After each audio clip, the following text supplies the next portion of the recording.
Hi there. Thank you, Sunil. Uh, we'll as we start the presentation, hopefully Fran and Rick will take care of some of the issue going on in the chat. Welcome to the Metaverse.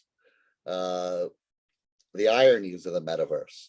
But so today we present visions of the Metaverse, a series. We're going to do two different panels, one this month, one next month.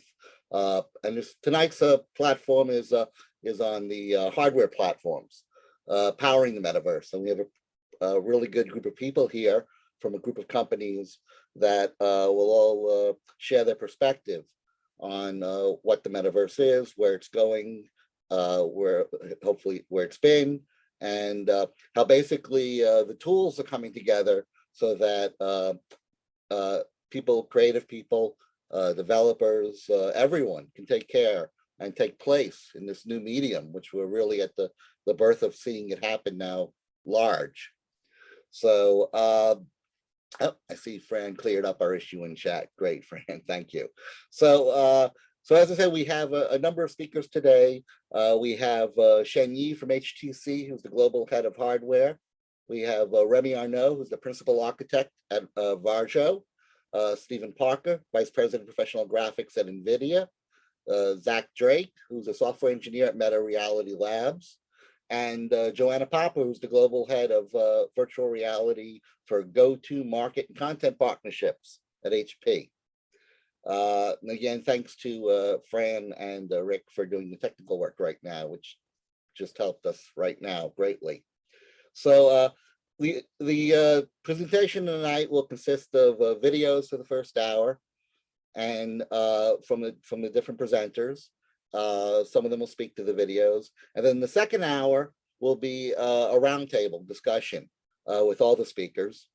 And then we'll open up probably the last 10 minutes to Q&A from the audience. And then when we're all done, we'll all of us can join us in a version of what we have behind me here, which is our LA Siggraph Virtual Campus, which works in browsers, done in Mozilla Hub. It's very easy for most platforms to get in, grab an avatar, and we could do a meet and greet. So I know some of the speakers will be there, and anybody who's part of this chat is welcome to show up. And I know that the URL to get there will be posted on and off during the conference, during the seminar.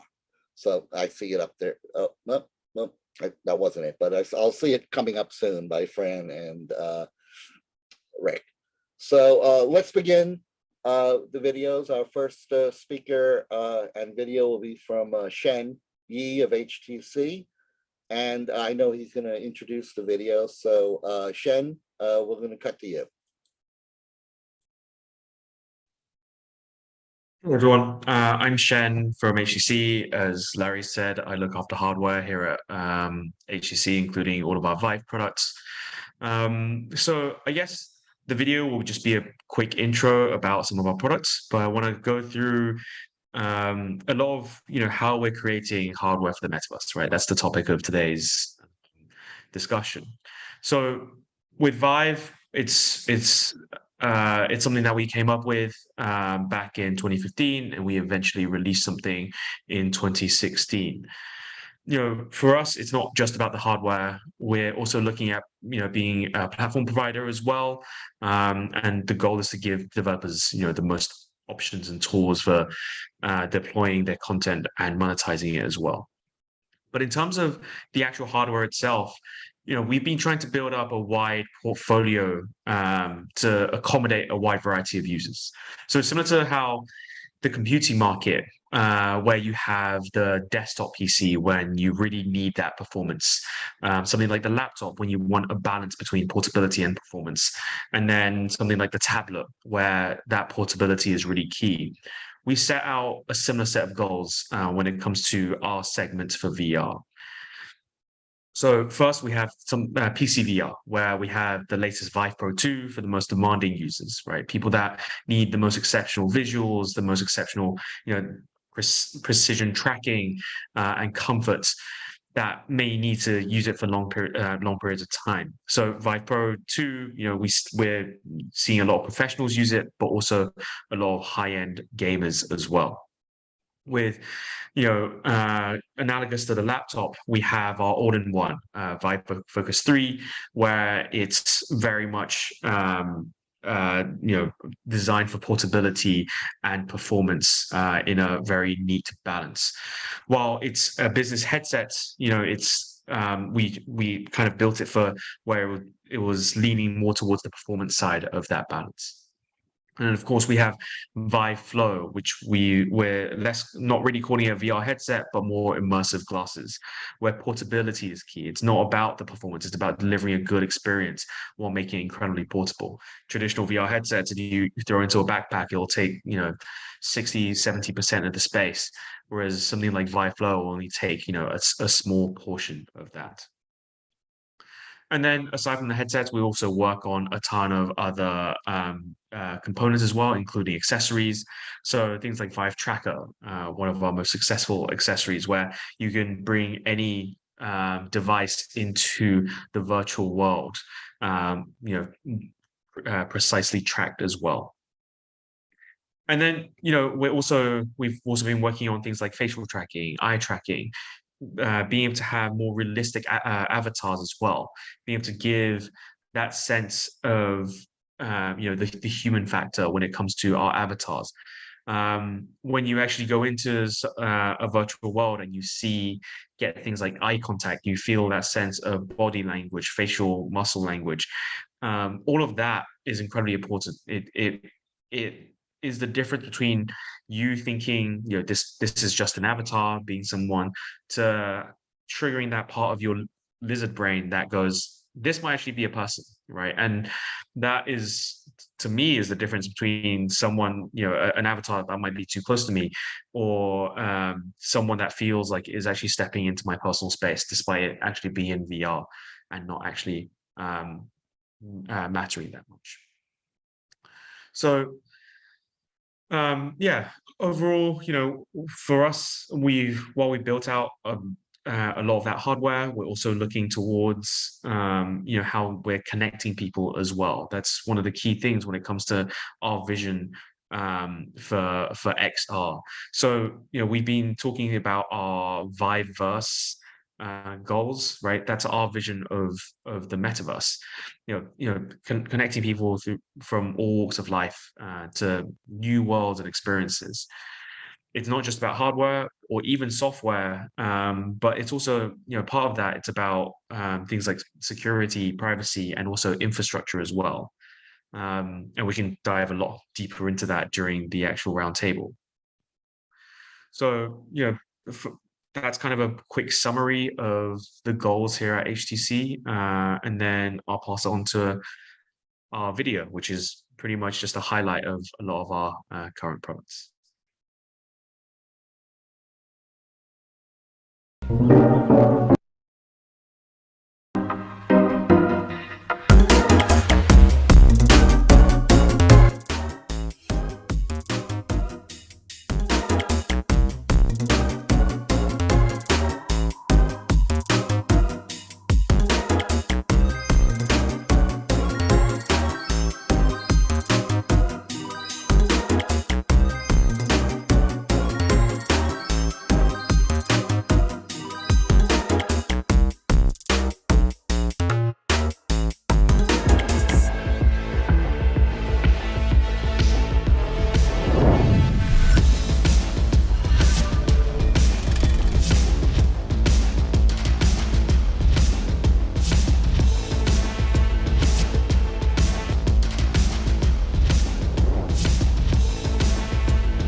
Okay, can you hear or see me? Yes. Great. So that was great. Let's move on to our second presenter, which is Joanna Popper from HP. And I know she wants to also introduce her video, so I'm going to cut to her as she's waving. And there you go, Joanna. Floor is yours. Hi, everybody. Great to be with you all here. I'm actually calling in from Denver, so I'm in a hotel room in Denver. So hopefully my internet will be good. I am the global head of VR go-to-market for HP, and head of content partnerships as well. I've been at HP about 4.25 years now. Most people out there know HP. We are the founding company of Silicon Valley. Not everyone knows that story. We were the original two founders in a garage creating technology for Walt Disney for the movie Fantasia. So it's a really beautiful legacy story, both in media and in technology, which to me is a lot of where this Web3 and Metaverse and VR and AR play. I'm also the EP on Finding Pandora X and Brianna's Garden, which are two award-winning AR and VR content productions that premiered at one at Venice and South by, and the other at Tribeca, Art Basel, and South by. Really exciting projects. I'll be happy to talk about them more later. So for HP, as a company that has been around since 1939 and been through all of the different waves of computing, it's incredibly important for us to stay in the forefront of creating and building out the future waves of computing. So, VR, AR, along with things like edge compute, data science, 3D printing, and others are areas that are of tremendous importance for us. And so we have a team. We kind of consider ourselves like an incubator team, like a little startup within a big, huge company focused on this area. And so for us, it's sort of like Shen said, it's hardware is important, of course, and hardware is the vehicle that enables many of the experiences. But for us, it's also really about the experiences and what the technology enables and how. And we look at it as it's improving on a part of our lives, and it's creating the opportunities for us to grow and learn and collaborate and connect in new ways. So let's roll videos, and I'm excited to be on the panel afterwards.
Introducing HP Omnicept, an intelligent XR platform that completely changes the dynamic of how humans interact with technology. Sensors in the headset monitor muscle movement, heart rate, pupil size, and gaze to capture the levels of brain power exerted. Now, users' natural responses drive their experiences in the moment. By combining sensor data with machine learning, software developers get real-time insights to tailor XR experiences for faster and better outcomes. Across industries, HP Omnicept is powering advanced XR solutions that can adapt to each user. Redefining how we train, improve well-being, create, and collaborate.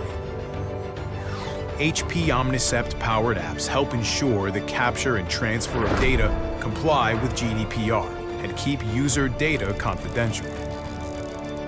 Groundbreaking hardware meets transformative software. This is HP Omnicept, a revolution in XR.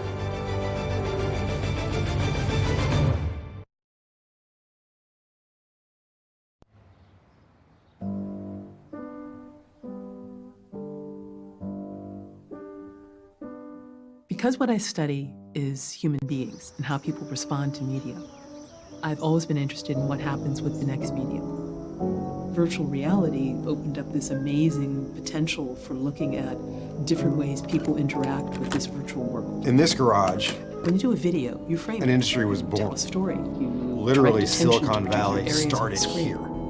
In an immersive environment, people actually focus So in this garage, on what they is were important to tinkering them. physically at Stanford. The experience we looked at today was actually an ambiguous interaction between a white police officer and an African-American male pedestrian. We asked people, what do they remember and how do they interpret the particular interaction? The Omnicept VR headset gives us information about heart rate. It does eye tracking that allows you to tell what people are looking at, and it also has a little camera that measures facial expressions. So we're using the Omnicept to figure out what they were actually paying attention to and try and determine if it's consistent with their pre-existing biases or belief systems. One of the things that we hope we can gain from this research is a better understanding of how biases affect the way that people process information. People are a lot more similar than they give themselves credit for. We tend to focus on difference because difference is what we notice. And we see this with stereotyping. And any information that we gain that helps us better understand both how this functions and also how we can combat it is very important.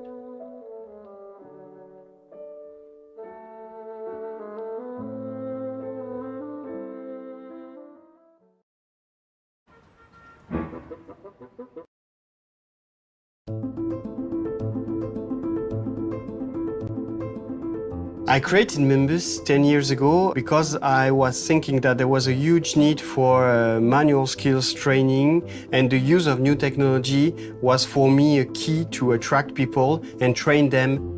We are able to empower the instructor with a new way of addressing the job and attracting the talent in trades like manufacturing, catering, construction, electrician, and so on.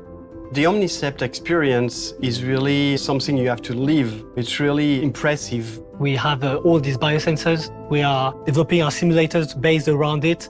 Like we can use cognitive load, heart rate to change the simulation in real time. It brings something that we were unable to see before. Information like pupillometry and the gaze, the bioinformation provided by Omnicept is essential for us. We can analyze what is happening in the trainee's head. When the cognitive load is high, it's usually because the student is stressed, but the stress can come from a lot of different factors. Through the use of Omnicept, that information is visible and provided to the instructor. This will really help the instructor to adapt each individual curriculum to each student. That will change the way the teaching will be done in the future. It was really easy to integrate Omnicept. We just had to go on the HP Omnicept developer portal, drag and drop, do prefab, and you're ready to go. Unity is our core engine for the 3D development. It speeds up our work. For us, innovation is a way of life. Working with a company like HP that is very much involved in innovation is really essential for us. We're combining pure research with practical application. We feel like we are pioneer in this field today. VR is like space. We are still exploring. By using cutting-edge technology, we can go even further.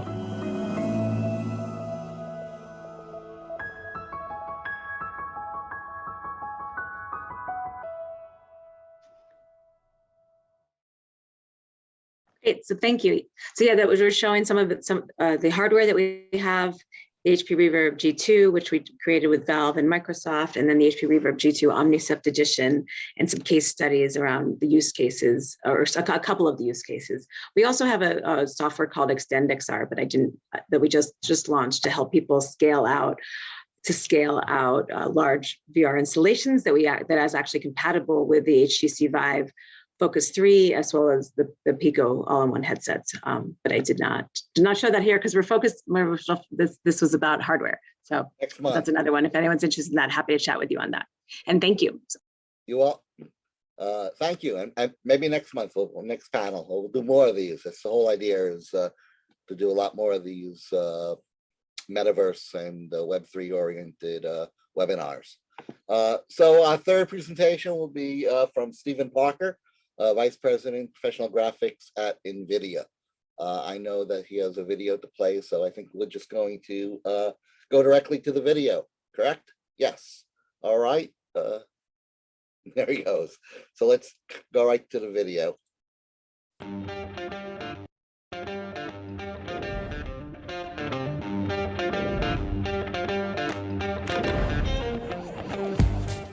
My name is Stephen Parker, and I am a Vice President at Nvidia. I lead a team of amazing engineers working on ray tracing technology and Nvidia Omniverse. Thank you for the opportunity to provide my perspective on the hardware platforms that will power the metaverse. First, I think it is worth describing how Omniverse fits in. Omniverse is where technology from Nvidia and our partners come together into a 3D virtual world. We see it as a shared experience, shared with robots, self-driving cars, virtual assistants, and of course, humans. Sometimes it can be used with XR, but not necessarily. Sometimes the rendering is consumed by humans, but more often it is consumed by a virtual sensor. It is designed for industrial digital twins, where you need another copy of the real world to develop new technology. BMW is using it to design and simulate future factories. Amazon is using it to simulate how robots interact with each other in a warehouse. Ericsson is using it to perform 5G radio propagation experiments in cities. And we are even using it ourselves to build a simulation platform called DriveSim that trains and tests our own self-driving car technology.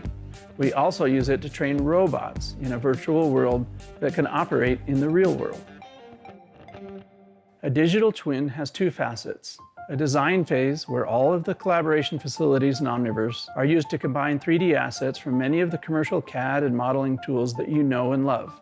Models, materials, textures, animation, behavior, and so on. Operating the digital twin involves real-time AI, simulation, and rendering. The interesting thing about Omniverse is that these two facets can happen simultaneously, and this causes workloads to shift drastically as the virtual world evolves. If you cracked open a future Omniverse, you would find all of NVIDIA's technology, algorithms for speech, for neural graphics, for physical simulation, and of course, computer graphics. The challenge is to bring all of these workloads together into a shared virtual environment that obeys the laws of physics, runs on a shared timeline, and enables all components to interact efficiently together. Omniverse is for serious work, so getting the right answer is important. Digital twin simulations involve multiple autonomous systems interacting in the same space-time, and it is a companion to the real world, so performance definitely matters. Therefore, it needs a new kind of computer, a computer that excels at computer graphics, that runs in real time, and most importantly, that scales to meet the demands of a fully simulated shared world. A few weeks ago at GTC, we introduced a new system called OVX, designed for the data center component of Omniverse. It consists of 8 RTX A40 GPUs, 3 CX6 200 gigabit per second NICs, and dual Intel Ice Lake CPUs. And the Nvidia Spectrum 3 200 gigabit per second switch fabric connects 32 OVX servers to form the OVX SuperPod. The system is synchronized using precision timing protocol. Each of the A40 GPUs has over 10,000 CUDA cores and 84 second-generation ray tracing cores. We pioneered the use of purpose-built ray tracing hardware to accelerate physically based rendering, and we use this technology extensively in Omniverse. Scaling a shared world requires disaggregating the simulation and rendering pipelines. Disaggregation puts tremendous pressure on the network. That is why we also introduced the most advanced switch ever built, the Nvidia Spectrum 4 that has 51.2 terabits per second of switching bandwidth. Putting that back together, 8 A40 GPUs in an OVX server, 32 OVX servers in a SuperPod, 256 GPUs total, and multiple OVX SuperPods in a data center. Think of it as the supercomputer designed for computer graphics, both rendering and AI. This will be the computational engine in the hardware platform that powers the metaverse. It is an excellent down payment on the type of hardware required to simulate reality. It is the perfect companion to our traditional RTX desktop and RTX laptop systems. Omniverse is one of the grand challenges of accelerated computing and demands what we call a full stack development, simultaneous innovation in hardware, system software, platform software, and applications. I'm incredibly excited to see what this will bring. Nvidia is unlocking a new era for computer graphics, one not limited by scale and not limited by time. It is an incredibly fun project, and I am proud to be a part of it.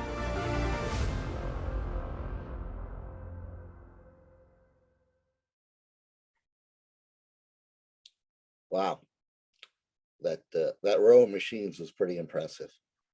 So our fourth presentation is from Zach Drake, software engineer at Meta Reality Labs. We'll go directly to that video as well. So when you guys are ready, let's play it. Hello, I'm Zach Drake, a software engineer at Meta, and this is Quest 2 VR minus the PC, how Meta optimizes Quest 2 to close the PC graphics quality gap. I work specifically in the developer technology team. Most of my work involves samples for developers or adding additional graphics features. So Quest platform, first Quest came out in 2019, Quest 2 2020. Big advantages are price, it's under $300 and no PC required. This really reduces the barrier to entry and greatly increases the audience for VR. This has also been a big advantage for developers in that they have a much larger audience to sell content to. So let's talk a little bit about rendering on Quest. The Quest 2 has an Adreno 650 GPU, uses a tiled renderer. So we're do a binning pass to pull the content out into individual tiles, know which vertices and polys are going to be used for each of those tiles, and then render each of those tiles individually. This is a mobile feature that reduces the power consumption and takes advantage of a less powerful GPU than you would find in a PC. We typically use forward rendering, not deferred, because forward rendering only requires a single render pass and doesn't require us to read back the frame buffer for additional passes. And we use a unified shader architecture. So we're using the same logic units for fragment and vertex shaders. So some of the optimizations that we take advantage of on the Quest, fixed foveated rendering, FFR. So it takes those tiles and reduces the resolution of some of them, depending on how aggressive you are, what level of FFR you're using. And you can see in the picture, so the center, the white tiles would be full resolution, and then they're in reducing resolution as you go outward. And so this relieves pressure on the fragment shaders, obviously, because there's just fewer pixels that they have to deal with. Another new feature that has been really advantageous is application space warp. This effectively lets you render every other frame and reprojects the frames in between. So if you'll render one frame and then it will redisplay that frame using the motion vectors from the headset at the next display refresh. And then it will render the next frame and keep doing that. So you're effectively only having to render half the frame rate while you're displaying at the full display refresh. And this is tremendous because it provides us much more time to render using CPU and GPU.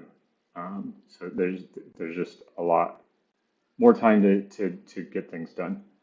Another big feature that we take advantage of is Vulkan subpasses. So I said that we can't do an additional render pass, but we can do a subpass. And the way the subpass works is you're able to access the data while it's still in tile memory without having to read it back from main memory. And so that is tremendously helpful, and we'll see that a little further down. So big project I've been working on for a while is Showdown. Showdown was a Rift demo for Unreal 4, and we ported it to Quest, focusing on Quest 2 because that's where the majority of the audience is. So it's a port of a PC VR demo, and we're going to take a look at a video that shows some of those optimizations in action.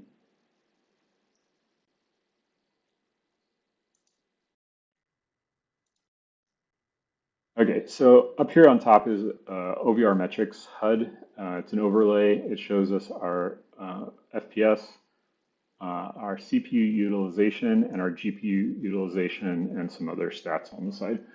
What popped up here is the debug render menu, and what just happened was it toggled the app space warp off. And so what we're seeing now is GPU spike, this red here. So the GPU is now working a lot harder because we're rendering twice as many frames, and then we turned app space warp back on, and that drops back down. We get much lower GPU usage. You also saw the frame rate change.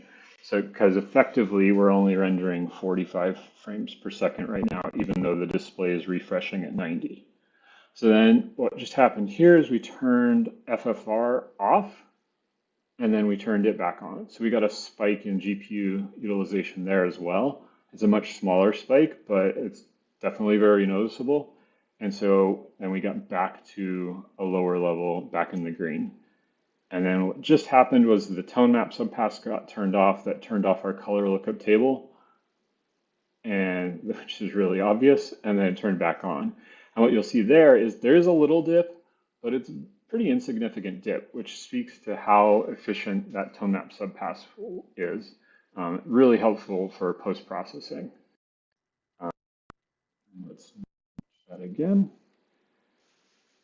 But yeah, that shows off Showdown. It's available on App Lab and GitHub. You can get all the source to that. And there's some much more detailed blog posts that I've put together talking about everything here, talking about further detail about application space warp and the profiling tools, and then a very long post about a bunch of optimizations that we use in Unreal Engine. So yeah, go and check that out. And thank you.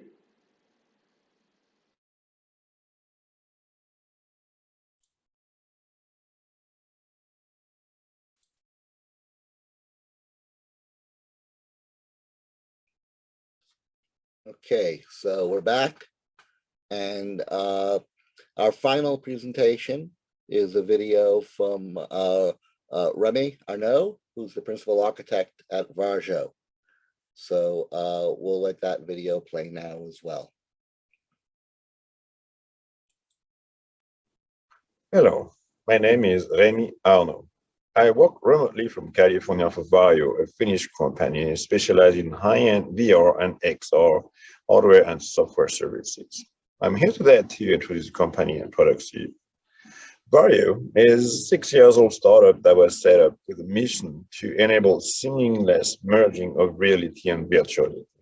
Our flagship product is the XR head-mounted display, which is in its third generation. The XR3 makes no compromise in providing the best possible image quality with high resolution, above human eye perception, and imperceptible latency of full field of view, high resolution stereo video pass-through. The XR3 and VR3 are available only to enterprises.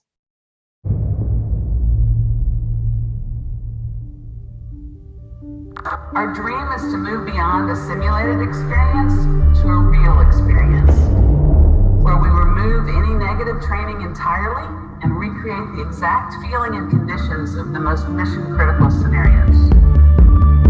For many years, our industry has sort of been reluctant to dive deep into the XR solutions. The challenge has been to accurately replicate high-pressure environments that are emotionally engaging for the users.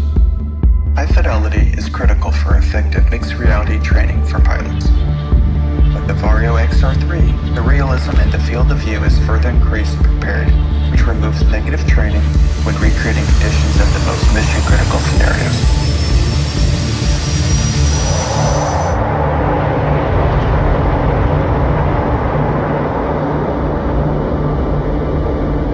Varjo's new full-frame bionic display, with its wide and natural field of view and its mind-opening human eye resolution, is the perfect key for our extensive design work in XR. The advanced step sensing and LiDAR should give us the possibility to merge the real and the virtual, enabling a fully immersive experience and natural body-hand object occlusion. Varjo has pushed the boundaries of high-resolution mixed reality. By working with Varjo, Unity continues to power the next level of photorealism and immersion for industrial design, simulation, training, and more. Using their own hands and medical equipment takes our healthcare providers to a more immersive emotional state, achieving a higher level of focus that could ultimately save lives.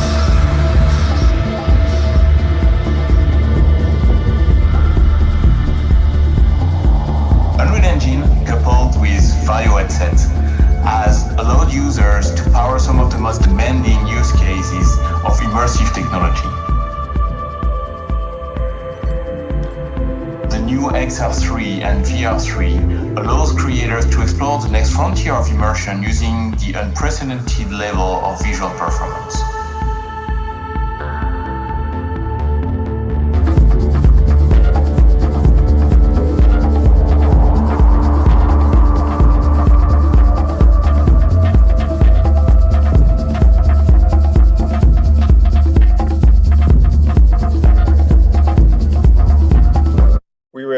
Surprised to receive so many requests from consumers to ask Varjo to please sell devices outside of enterprise.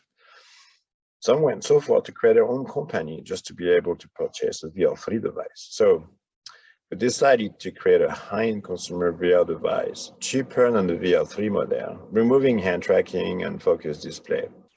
But with this 39 pixel per degree resolution, eye tracking, automatic motorized IPD, and high-quality aspheric lenses, the Aero is a leap above anything available in the consumer space. The PC steamers, which are spending hours enjoying applications such as Microsoft Flight Simulator and Assetto Corsa, are really happy with the Aero. Varjo was a bit scared entering the high-end consumer space, but it has been a success and we're happy we made that decision.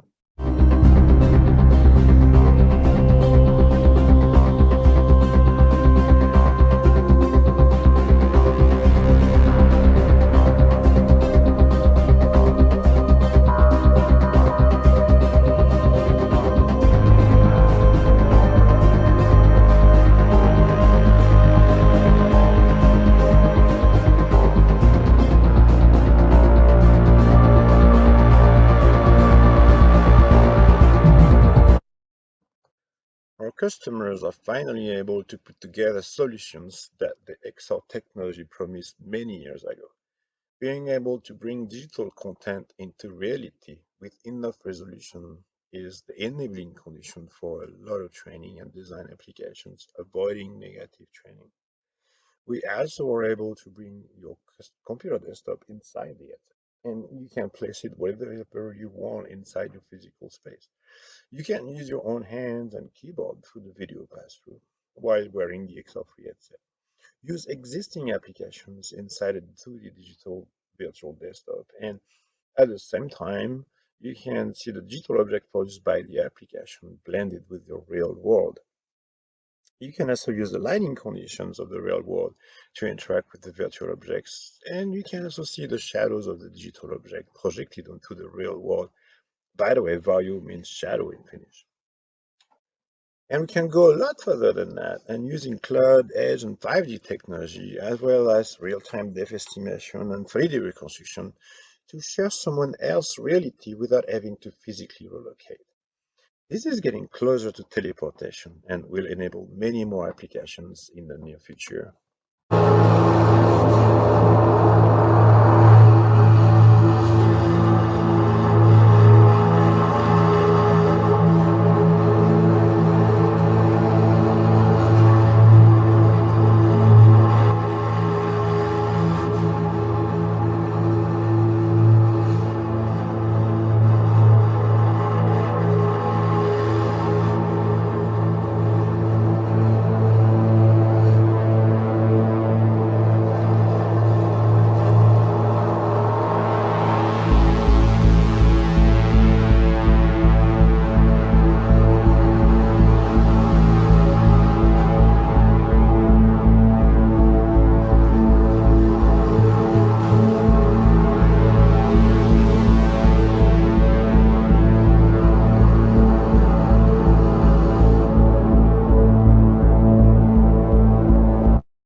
Okay, so we're back.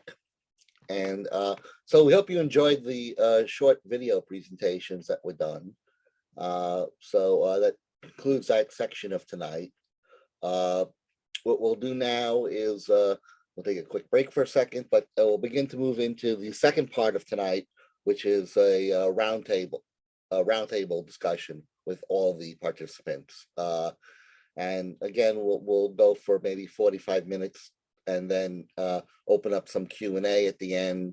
And then when we're done with that, as we've said, then you'll see the URL that's been bouncing. I'll post it right one more time for the hub space so that everyone knows that they're welcome to join us all at the end of the event in that space.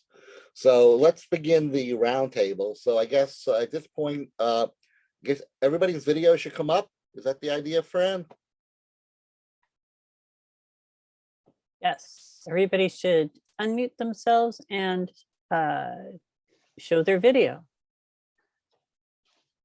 Okay, so hopefully we're getting all the faces up in a row.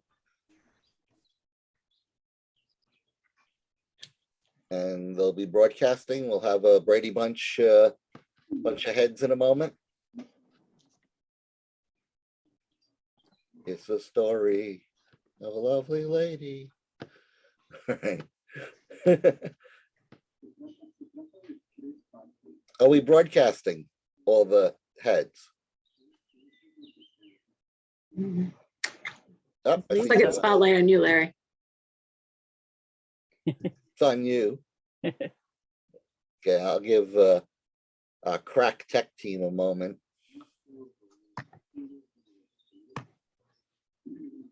We can just change it to gallery. I mean, each viewer can change it to gallery. Oh, is that the? Oh, so we're actually broadcasting. It's broadcast and it's set to gallery right now. Okay, so I apologize. So I assume that when one person speaks, the head will take up free because all I see is your icon right now, Fran. But let's get to the roundtable. So what's interesting is I've been doing these. This is the Seder portion of the night. For many years now, what's happened is I've created these 4 questions that I ask at panels to start a conversation with usually a half a dozen or so participants. And so it's now the 4 questions of the Metaverse, the 2022 edition. So I'll throw out one of these 4 we'll throw out each question at a time to the group and hopefully start a discussion with it. So the first question really gets down to the fact that, in the early days, we called it VR in the 90s. By the late 90s, the term AR joined the conversation. Web 3D was very popular in the early zeros. Virtual worlds from 2005 to 14. And then it was back to VR and AR in 2015. By 2020, it had become XR. And now in 2022, it's Web3 and Metaverse that are dominating the elevator pitches that we've all heard. So what do you think with Web3D, the Metaverse, spatial computing, what do you think it may soon become, what it'll be called? What's its real mission objectives now that it has this new name and this new, new place in society? What are the new opportunities that you see in the medium? And what legacy mediums do you think are feeding it and feeding it the best and maybe the worst? So to anyone.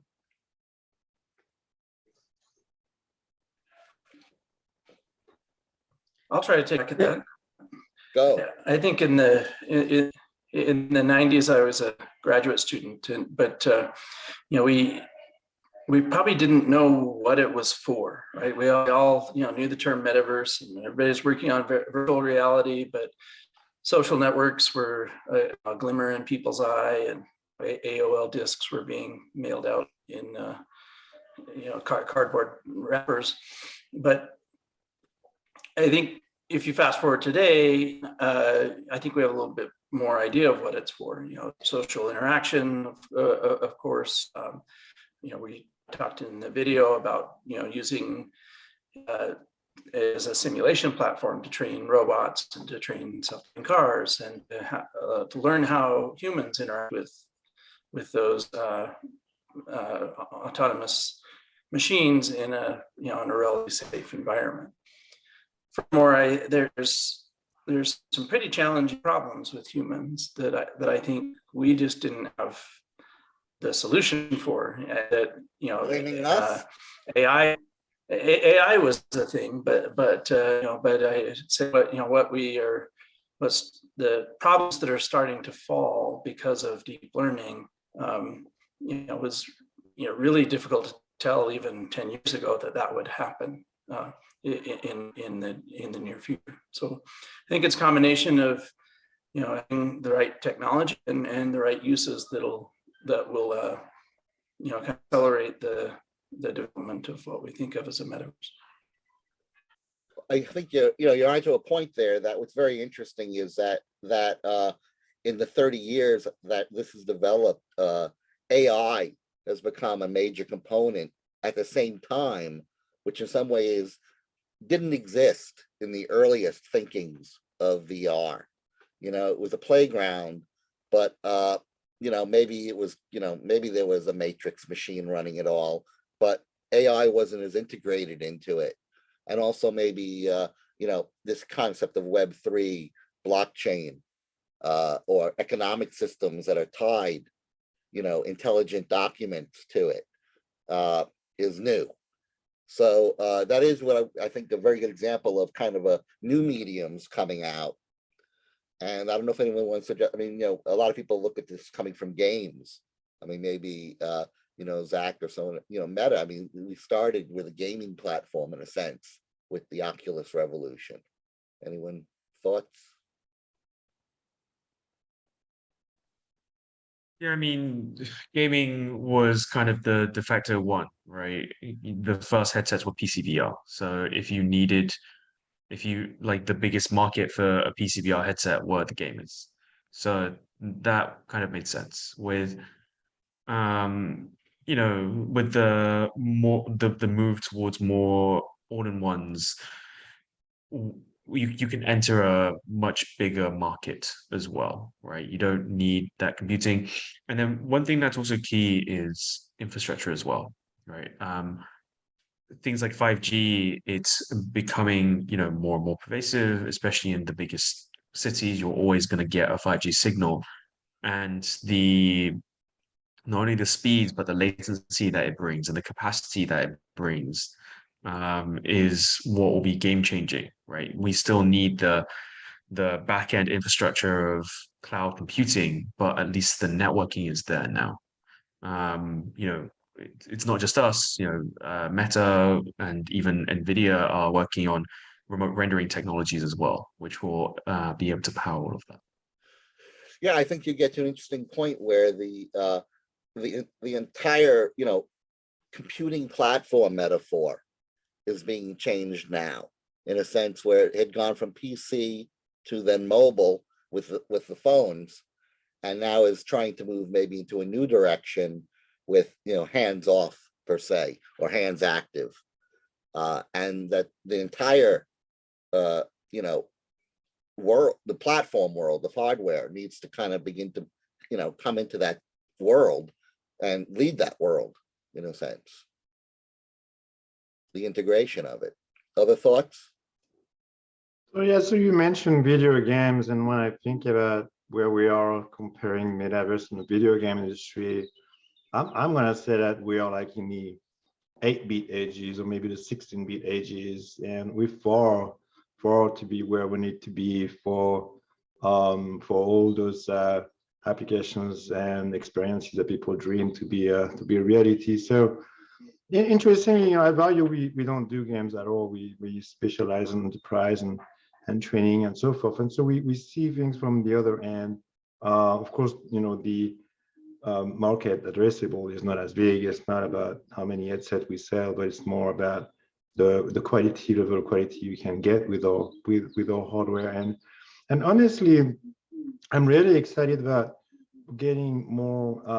There's more and more value in the hands of developers, and I'm really excited to see what people will do with the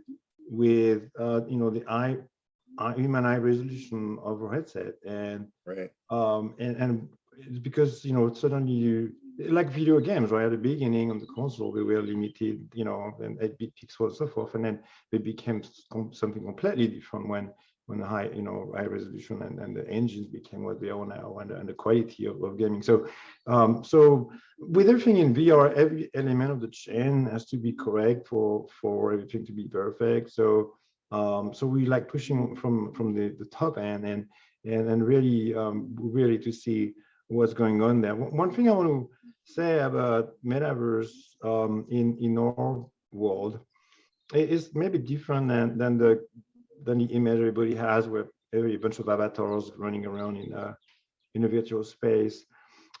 Because what we really believe in is the Metaverse is to help connecting places and people, and we think that an ideal kind of use of the Metaverse would be when you can actually digitalize in real time places and people. I mean, real places and real people. And I can imagine here a completely asymmetric, actually, communication within the Metaverse, where some people would be in a real place and they don't wear a headset because you want to see their face or their hat, and then other people with HMDs and with VR devices would join them into the real space that they're in, and that creates that. To me, that's like the very usable and very useful Metaverse, where experts, for example, can join real situations and be with other people without having to travel for real. Well, I think it's interesting that you're comparing it to computers by the bit depth issue, in a sense, whereas to me, I've always looked at this for 30 years growing as television metaphor. Again, mass medium communications platform, whereas if you would ask somebody in 1950, here's this television, at RCA, what are you going to do with it? What's it good for? And all they said was game shows. you say, what? What about the news? What about sports? What about, travel logs, seeing what's going on in Africa or in Asia? I mean, just game shows. And that's kind of where we are, I think, in this, with how we define metaverse or how we define some of the VR right now, and the technology is that, we have a black and white little TV set with a round screen that's giving us entertainment. There's no doubt that we've got your show of shows and Lucille Ball, and we're all laughing and we're watching the earliest of content, but it's going to be growing, because that's the nature of what we do with mediums. We grow them. And any other thoughts about the to the point, your point about your question about the naming, and I think as an industry, we did ourselves a huge disservice of fighting so much about the name and VR versus AR and XR and spatial computing. And so I actually think metaverse, while there's certainly some drawbacks to it, I would say, for me, most largely that it was based on a dystopia. So like, leaning into something that was based on a dystopia. So for those who don't know, maybe you let them know, where that term came from. The term comes from Neil Stephenson's book, and it Snow Crash, and but it's a dystopian view of the world. Fictional comic book, in a sense. Yeah. An action adventure. And it's become this business plan, which is kind of funny, but kind of sad. And that's what you're getting at. And the other one, probably the other like more famous place that people refer to it from is also Ready Player One, which also has a very strong dystopian shape, world, not worldview, but state of the world. But I think if you ask most people, if you do any sort of survey, the term that comes to the top among the VR, AR, spatial computing, XR is certainly VR. And people all the time, sort of like lay people not in the industry, who all the time mix them up and call things VR that are not VR and so I think as an industry, so as an industry, I think we've done ourselves a lot of a disservice. So I'm happy that we have this new term, that it is more all-encompassing, that is also driving a lot of interest among people all over from all sorts of backgrounds, all over the world. People are looking to figure, at a much higher level now, figure out what is their business plan going to be against it? How do they get their brand involved? How do they, who are the creators? And there's a clear monetization play. There's a clear monetization play as well for artists and for creators, and it's very much community organized. Having community and artists and creators at the core of some of the culture of like metaverse and Web3. So all of that makes me really happy. So I'm going to bounce into question 3 instead of 2 from where you just left us, which is great. And I agree with everything you were just saying about this lightning rod effect of the word, in the communications of the medium to the masses. So, so as you guys, as the tool makers and the enablers of these technologies, in other words, you've been dealing and interacting with creatives, technicians, businesses, everyday people, getting familiar with it. So what have you seen that creatively has inspired you or blown you away? There are 2 components to this. The second question, which I'm going to ask third, is about business and economics. But the second one is about what we do with it, the message, not the medium, the content. So any of you have any great examples of things that you've seen that, are just, where now creative people are using these tools. And that's why we're doing this with SIGGRAPH audience, These are the creators, CGI artists, game artists, designers, programmers. What have you seen to inspire them that makes them want to go out and buy hardware, for lack of a better term? Yeah, I mean, so I will avoid talking about like content in this one, but one thing that I saw that was kind of amazing, especially during the pandemic, was a dance association, a virtual dance association. I think they're called the VDA. And what they were doing, I think it's mostly based out of Japan, but it's very much global. They were using platforms like Neos and VR Chat to dance in VR. They were using Vive wirelessly, I think. And And what is Neos VR for people in the audience who may not know precisely? so Neos VR and VR Chat are very similar. They're social VR platforms. So you have full body tracking if you want it. You can have facial tracking if you want it as well. And they would end up organizing these dance-offs. So it's like a video game platform, but it's not really a video game, but social interaction. It's just, well, it's like imagine a chat. If you really don't know, like imagine a chat room where you come together, but you're represented as an avatar and you can move around and Right. you know you have full spatial. We'll have an opportunity to do that in a web-based one at the end of this conference, at the end of this webinar. So yes, completely. Shen? Yeah, it's very similar, right? It's big, multiplayer. Anyone can come view it.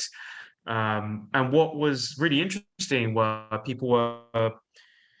lot of people that were joining were people that generally in real life wouldn't show off their dance skills. They're somewhat nervous. They may be introverted. They may just think they're not good enough. And through somewhat, I guess, it being somewhat anonymous and also not being you, but your avatar, they were able to express a lot of those skills that they had.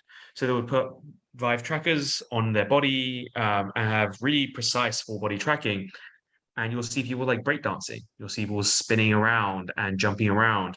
And as watching this community build, they would start bringing in professional dancers into VR as well, and having them critique. And what was amazing was, a lot of these people knew who these professional dancers were. Some of them, were their idols, and they were being told, like, while being, thousands of miles away, that what they were doing was actually amazing, right? And people can walk around and see all of that. And that was something that I thought was pretty amazing. Not your traditional level of, creative graphics or whatever when you think about XR, but just movement and expression of that in VR was really amazing. Very cool. Some other thoughts?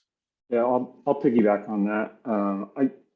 For me, it was during the pandemic and seeing young kids, teenagers that have felt isolated when schools were closed. They're stuck at home all day, and seeing them in some of the online sort of spaces where in VR they were able to interact with each other, find new people just to talk to. There were experiences. I think it was in Horizon. I jumped in when it was still in beta, and there's a kid just waiting right by like the spawn point and just chatting up every person that came in. Horizon is the meta version of a social XR avatar world. Yeah. Yes, and so other apps, VR chat, things like that. Just providing that place for social interaction when people were isolated, or or even just being able to interact with people, around, in other places and have like conversations. And I think that's one of the amazing things that occurred in the past few years, is that this concept of social XR or social VR, which had gone away actually for the first, from my point of view, it had gone away for the first 5 years of this, VR bubble when Oculus was created. It had existed 15 years ago through Second Life and Virtual Worlds, as they were called, and IMVU and Club Penguin from kids who are now adults. There are lots of them, Blue Mars, all attempt there. And it actually goes back to the 90s with things like Cybertown and Black Sun, named after Black Sun from the software company named itself from Black Sun from Snow Crash, which is, of course, the irony of a lot of these stories and companies naming themselves. But COVID, it was like the mother of necessity, giving us a reason, because we're trapped with these Zoom calls, and I think we all hate them to a certain degree, or at least uncomfortable with always having to smile and be on, like Steven is right now, smiling politely at my joke, and he doesn't have to if he was an avatar per se. We would never know it. So that's a place where this new communications medium, I think, has taught a lot of us where this may go in the past 2 years, and COVID was an instigator of it. Some other thoughts?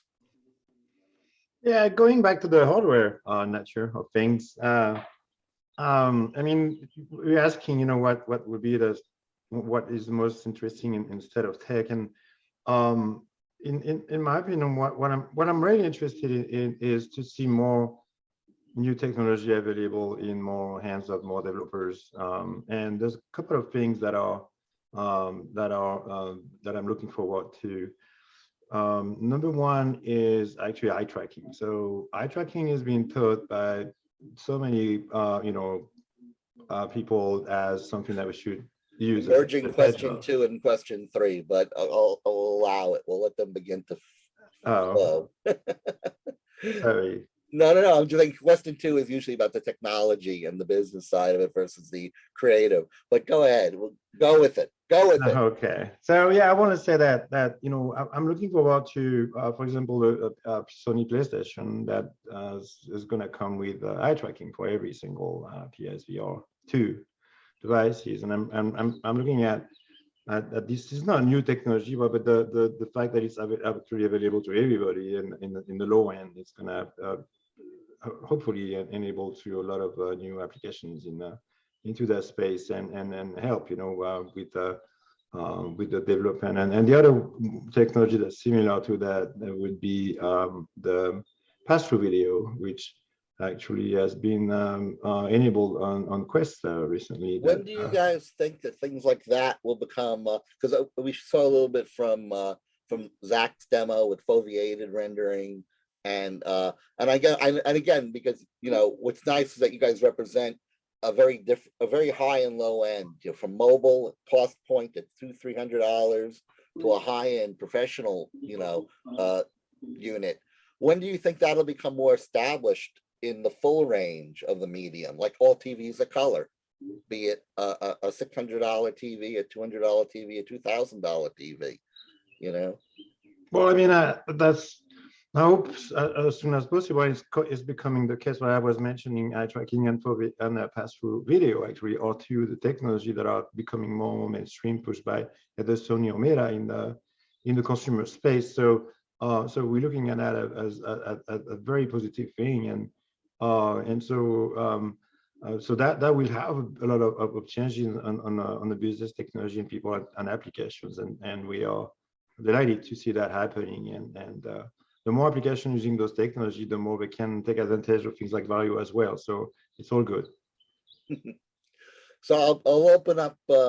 If you want, I'm going to open up both questions 2 and 3 to everybody right now, because really what they are between creative, as I said, and technology things that you've seen from your positions in the companies that you work with, that that you're free to speak about, that are really made you go wow, or really say this is something that's really going to be part of, or has already moved forward, or just made you smile. So on the content side, sure, let's go back to creative. I'm going back to question 3. I'm going back to question 3. I don't know. I don't think that's how you do the 4 questions, but I know. Well, this weekend. It's this week. I don't think you jump around it. I know it's also this weekend. So we started conservative, and then we doing reform, and now it's like now we're doing the children's version that takes 5 minutes. That's right. And Elijah's got a sippy cup. So. Oh, Elijah's in a sippy cup. That's cute. So I was going to talk about a project that I just mentioned earlier that falls into, that's something that I had the opportunity to work on, but it also really falls into a lot of what you just said around. So it's a project called Brianna's Garden, and it was created by Lady Phoenix together with Sutu. For those who don't know them, Lady Phoenix is a well-known XR creator, NFT curator, art curator, and Sutu is a very well-known XR creator as well, and also now is in NFTs too. And so they created a project. They would have been following what happened with Breonna Taylor, and wanted to create a project for the family. they had been looking on social media and saw that the sister had been getting all these death threats, and the sister not only lost her name's Janiyah Palmer, not only lost her sister with what happened to Breonna Taylor, but also lost her home because they all lived together, and so was getting all these death threats on social media while going through such a horrible experience. And so Lady Phoenix reached out to them and then developed a relationship over the course of many, many months. And so what the project that ensued was something called Brianna's Garden. So it was really a place of healing, a place of refuge, a place for the family to go and sort of be with memories of Brianna, and so to honor her life. And it ended up, we ended up bringing in MetaStage as a partner and Microsoft to create volumetric captures of the family. And it premiered at Tribeca, and it then went on to Art Basel, won a ton of awards, which is really beautiful. Volumetric capture, you mentioned MetaStage. Well, do you want to maybe explain that quickly if some people don't understand? Sure. So volumetric capture is a 3D, so it's like a filmed live action 3D version of an asset. In this case, the asset is of the family telling stories. So unlike film or TV that many of you probably work with or are very familiar with, which is flat, this is something that can be then used in a gaming engine environment. So it's like scanning a 3D model of a person that's actually living. Yeah, exactly. And it looks really, really, really good. And so the technology was from Microsoft, and we did it at MetaStage. So then those both became big partners of ours, along with Unity and Emerson Collective and quite a few others. And so one of the things about that project that's incredibly moving to me is, when we did the panels at Tribeca, we brought the whole family in, the mother, the partner, and the sister. And the sister said that when she goes into the augmented reality experience in the garden, so actually I didn't really talk about what the project is. So then when you go into it, the first one we did was just a phone-based augmented reality experience. And the reason we did that was so that it had more reach. And so more people could access it from wherever they are. More people can see it than having to already have the investment in buying an HMD. Exactly. And so you went in and there was a video of her life, her mother narrated, and then you could pop it up anywhere around the world and guard it. There was many of Brianna's favorite things, butterflies and flowers and purple tulips. And you heard messages from people. So people left messages either for Brianna and her family or for somebody else they lost in their life. And it could have been their grandparents. I mean, it was really just for people to talk about love and loss and life, so and have a healing experience. But at the same time had kind of like a message board left with people. Right. Exactly. And so you could hear all the messages and touch the flowers and move around, and you could do it, at the festivals where we were. You could do it at home in nature. You could do it, really anywhere. And so we had people, popping it up in Switzerland and all over the world, which was beautiful. But the thing that was most touching was that Janiyah Palmer said at Tribeca that when she went into the garden, she felt like she had her sister back. And so for me, that's really like the power and the responsibility of the work we do with the metaverse and the work we do with this technology. It's the medium, again, it's so powerful, the immersion of it, versus the interactivity of it. We've come from a stage where people understand interactivity by playing with 2D monitors, clicking and sliding and or using even an Xbox controller to navigate through three-dimensional landscapes, but on a 2D screen. But when you add that immersive level, which is one of the reasons, and one of the reasons that we're doing this is a lot of people say, why do I need this this goggle on my head? Is that what people who have never worn one don't understand is that it's a stereoscopic, immersion where you're now kind of inside the screen, that you're literally in that world of pixels of fantasy or whatever it's being propelled, and it affects you. It affects your brain in a different way than looking at a screen. Exactly. And then we went on and did a virtual reality version that we just premiered, but 2 weeks ago at South by Southwest, and that gave even more immersion. And we did photogrammetry of some of the rooms in Brianna's in the Palmer family house. And HP came in as a partner on that one with the hardware, their headsets and computers. And so it's just a really beautiful and meaningful project. And to me, that really shows what is possible with the tech and what we can create out there. Right. Any other creative type, or we'll go for tech now in a sense, or we can jump in. But again, it's the questions are just very simple. I mean, we're dealing with either creative things, or again, a lot of people look at technology creation as super creative. So what things there have you seen? Again, in the lab that you can talk about, or not in the lab, that you maybe want to, pique people's interest, that, can help, again, broaden the medium, because that's really what we're talking about, is finding the right and responsible ways, and again, we're at a black and white television stage of something that we all know the history of where black and white TV went, to today. So, I think we're on that 50-year journey now. We're just starting it. So what did the 1960s hold, people? Anyone? What's next?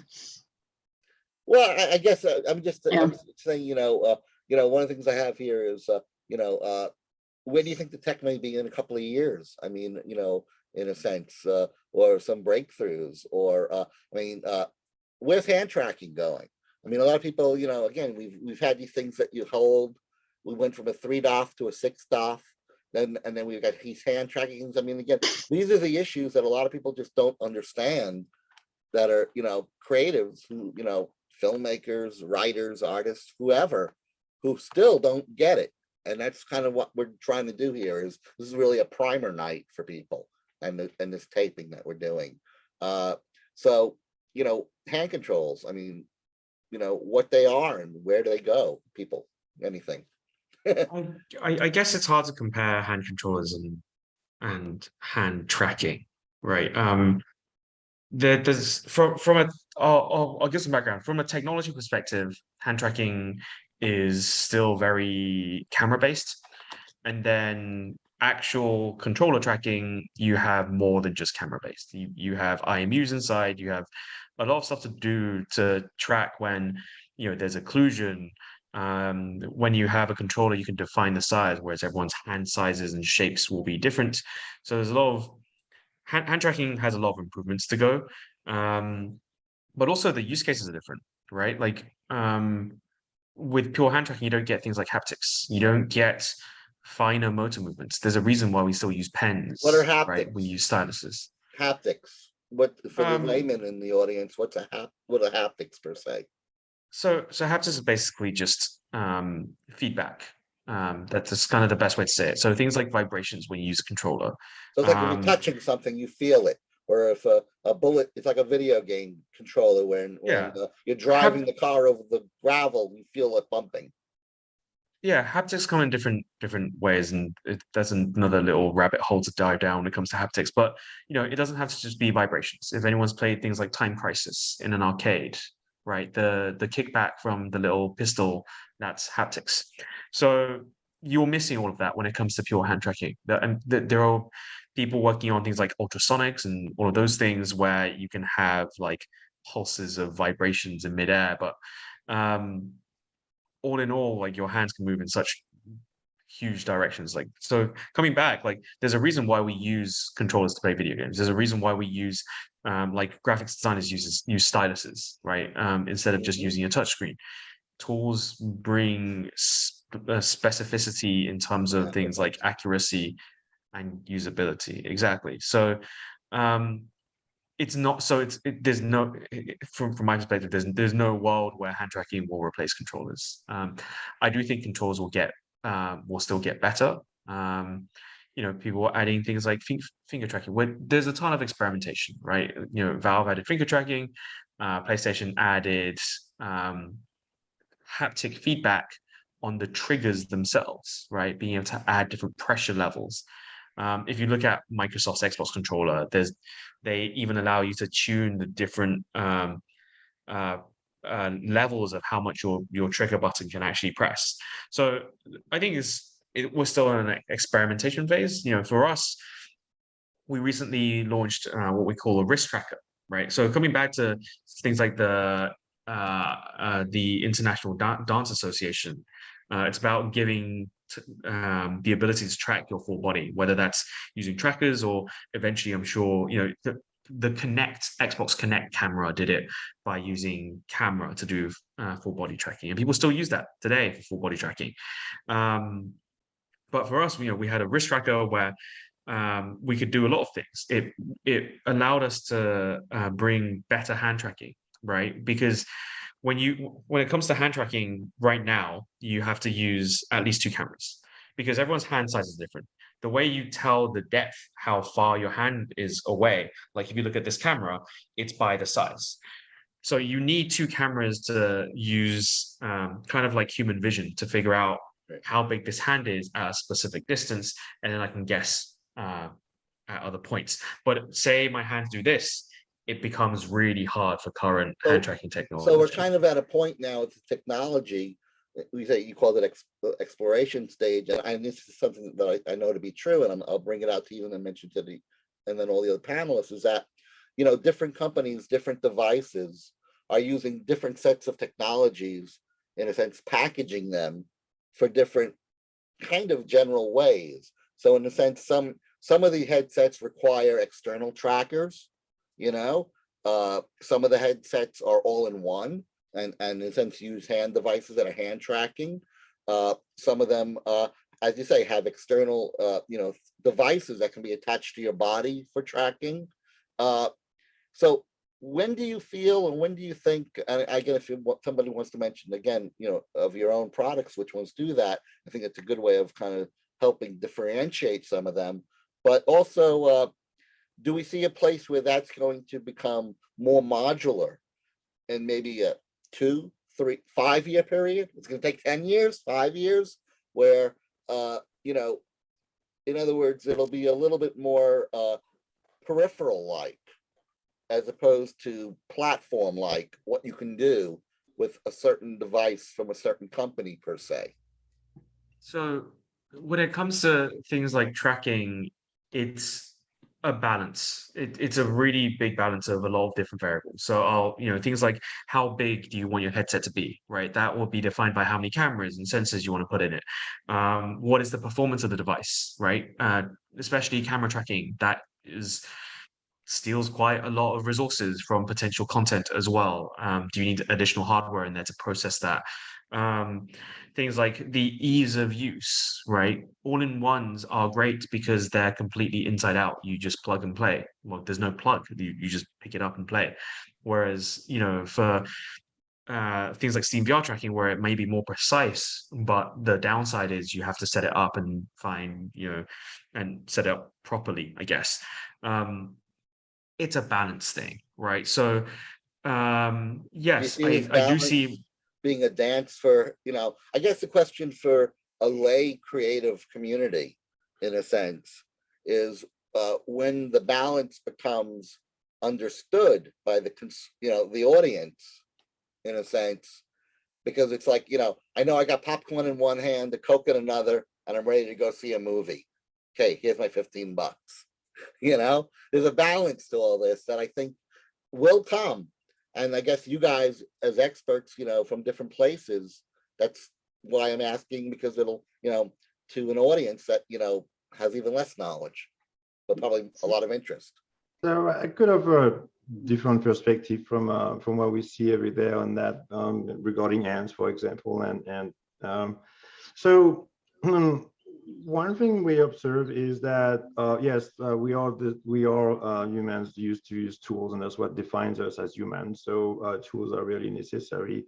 Now, a universal controller is not what our customers want to use, and what we want to use is the real thing. So if you want to drive a car, you need the wheel and you need the pedals. If you want to fly a plane, you need the throttle. If you want to, and so forth. And so what we see instead is a use of all the different tools, the real tools, with some technology that we put together in place. I mean, some are very well-known technologies such as a green screen that enable to replace everything that's painted in green with very useful and technology from the movie industry, from LA Siggraph must know a lot about that, and we use that technology now for settings, and it's really useful and very good quality and real time. And we use masking. We use you can see your own hand with a LiDAR to make sure that whatever is in front of you is in front of whatever. What is LiDAR, by the way? People have been hearing about it. I got an iPhone that has it, and I got an iPad that doesn't have it, or vice versa.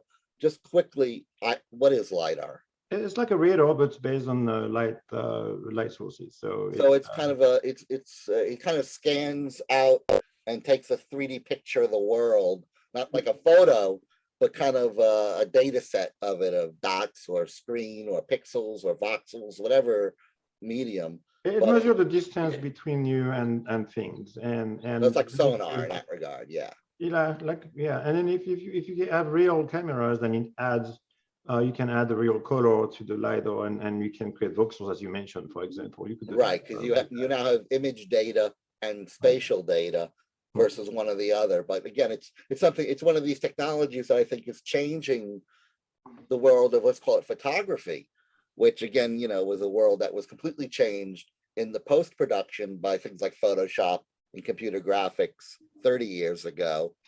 And I think we're at a point now where we're watching these technologies 25, 30 years later. That's sort of, again, that's why hardware kind of leads and then software jumps, and then it kind of moves together in leaps where you change tool sets for complete, professions creatively or whatever.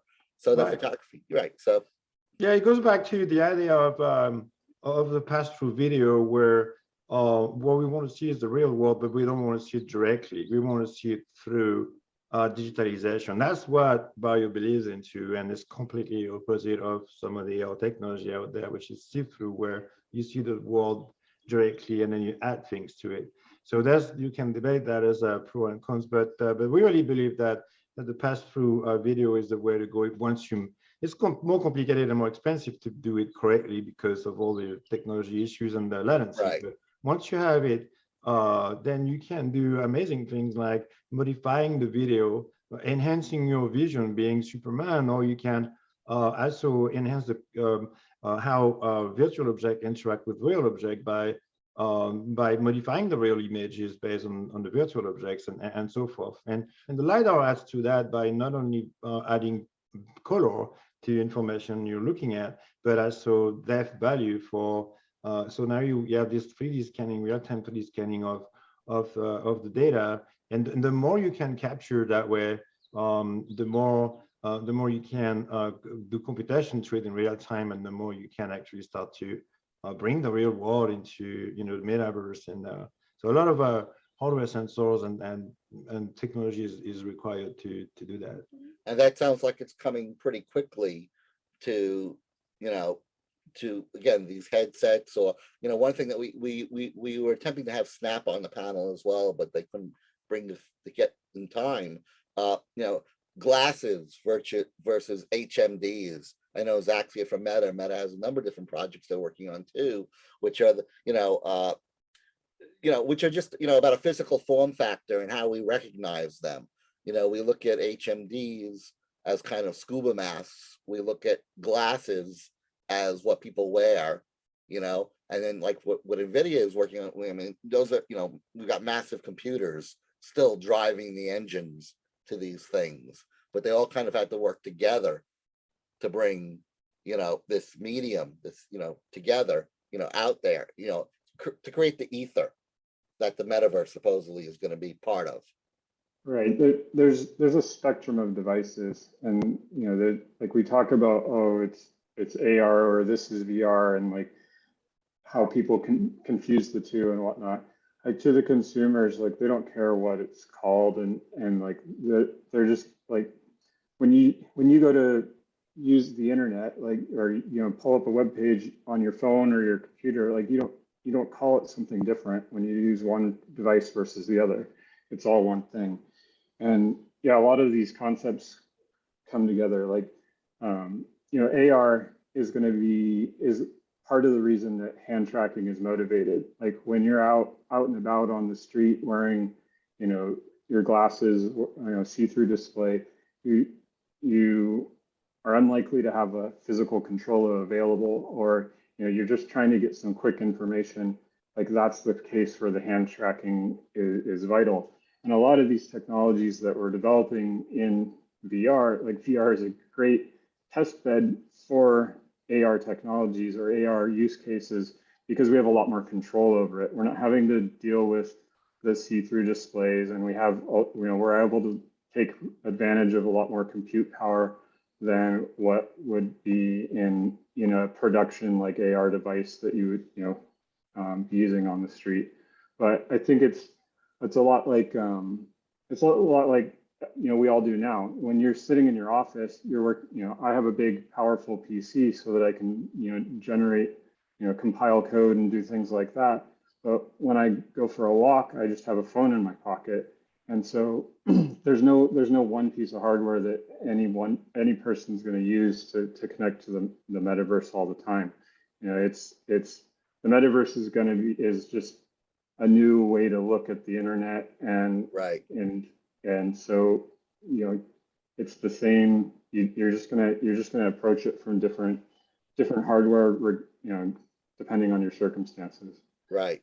Which leads us to the fourth question, and I apologize to the person who had posted a question earlier about ethics and things in the business, because that's exactly what the fourth question has always been, which I'll turn over to the panelists. Which the metaverse to some is known as Web3 now, which is, it's a good, bad, and ugly show of Web 1 and Web 2 coming back. What do you have? What and how do you think we can contribute to building a better, more ethical networked culture? I mean, this is like you said, it's the internet. We're talking about a networked culture, with mediated interface devices is how, we interact through it. So both locally and globally, this is what we are now. Are we the Borg? Almost. So, what do you think from your experiences? And none of us are children here. We've been around from Web 1 to Web 3, and whatever we call this. How do you think we could do it better? What do you think we should be looking for? Pitfalls and possibilities. Well, I can speak a little bit about some of the ways that we're approaching it at HP. So we're approaching it very much from a point of view of open ecosystems, partnerships, working together with others. We're like I mentioned XtendXR. We're working with HTC's Vive, who's here with us, and as well as Pico, as well as Arbor on that, with HP Reverb G2 and Omnicept. We worked with Valve and Microsoft and Toby and many others. So, but also with the intention of keeping everything open and keeping it, and being not a walled garden. So that's a very important part for us. The other thing that's important for us is that we sell you a product, and that's the product. And so, if you buy a headset, then like it's a value exchange for the headset. But so we believe, the economic model also has strong implications on the outcomes. And so for us, it's important that like what we're building, we as a company, we work with governments, we work with the most secure, some of the most secure, the armed first responders, armed forces, super high security companies. So building everything on top of data and data privacy and ethics has been really important. So one thing we did, for example, when we were working with Omnicept, which has pupillometry, eye tracking, heart rate sensors and face tracking is that we worked really closely with Jeremy Bailenson from Stanford University, who's known as one of the leading experts in all of these topics. And so, worked with him from a foundational level, and then built that on top of HP's most secure systems. And again, the product is the product. So that's our model. Sounds good. Some other thoughts, anyone? I have a few thoughts. I think, any time in the history of the world, tools have been created and they have, good uses and bad uses. And I doubt this will be any different. There are some tools though that we have. We had a disruptor at the beginning of the chat, and why couldn't there be an AI that could shut that down? It wasn't the flying phallus, so thank God for little favors. Exactly. So so I do think there's some a role for AI to do a lot of good in the world, to be able to detect things instantly. But I think the most important thing I want to say is that we really shouldn't oversimplify it. If you just say it out loud that we want to have a shared experience and we want privacy, right? So privacy in a shared world is going to be a hard problem, and there's going to be a lot of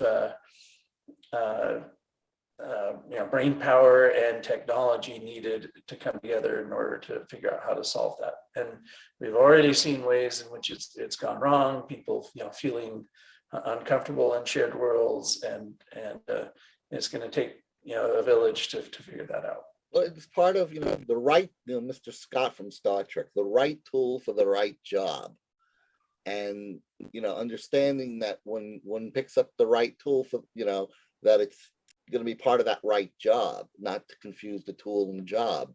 I think that's one of the, just my pet peeve is about media education, going back, from 60 years to 30 years.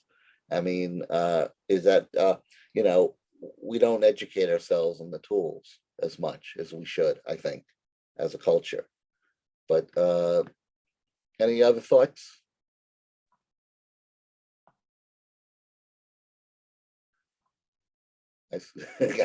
Don't give me crickets. I just wanted to say also, I just mentioned a couple of companies we work with. We actually work with every company on this on here. So I didn't mention, like, of course we work with Nvidia all the time too, and we've done stuff with Varjo, and of course we do stuff with Meta too. So just that collaborative. I was talking a lot about a collaborative spirit. So I just wanted to shout out the other ones that I didn't mention. Please, anybody. No, I mean, look, it's a profession, it's a business, it's an industry. But it's also, it's a medium which will dominate our culture, and we're all, and that's why I use the television metaphor all the time, because, that was as I said, nobody could have said to somebody, "Oh, I just want to do games," in 1938 or whatever with television, for it to make any sense, and we've gone through a cycle with it, and now it's merged with the PC, and it's going to merge with our immersive world, as I say, as content changes. We've already seen the storytellers, the film industry. Again, LA Siggraph is a world, has always been a world of artists, filmmakers, game makers, because that's where computer graphics have been. But I think we're entering a step where it's going to be a lot deeper. I mean, and that's why you guys are here. I mean, that's why your companies are now, much larger in the view of everyone. So I can go to questions, or again, any final thoughts. So those are the 4 questions, by the way. So, any, Joanna? I have one more point to add on that last one too, is that's important. Is about, most of the previous generations of computing were built for and by a fairly limited subset of the population. And so in this this moment in time where I think our overall like consciousness and awareness around that and being representative of the actual population is so much more thought of these days. I think we have a tremendous opportunity to bring that into our products today. And so as an example, you know, for when we were building the machine learning algorithm for Omnicept, we tested it across many different age groups, across genders, and we did our the building of the algorithm in Mozambique, Brazil, Taiwan, and then the United States to, you know, also remove any sort of bias based on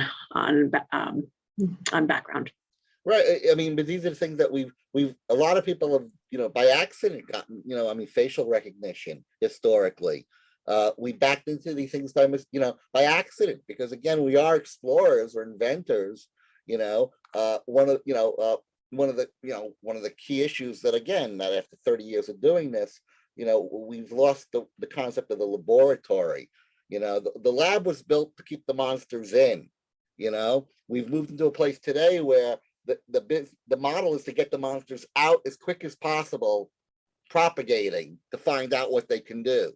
And that has been, you know, and I mean, we're now 2 years, again, we're in a post-COVID world of monsters getting out of walls by, you know, for whatever, you know. So, and that comes to our media too, in a sense, and the way they get, you know, I mean, I remember, I mean, again, I don't know if Remi, I mentioned this before because it's been so long, but, you know, the concept of motion sickness with men versus women in VR, and which is something which has been going on for 30 years as again, stereo, you know, goggles have been played with until they became, you know, this game consumer push of the last 5 years. So we have about 12 minutes to 9 o'clock. So what I'll do is open up the questions.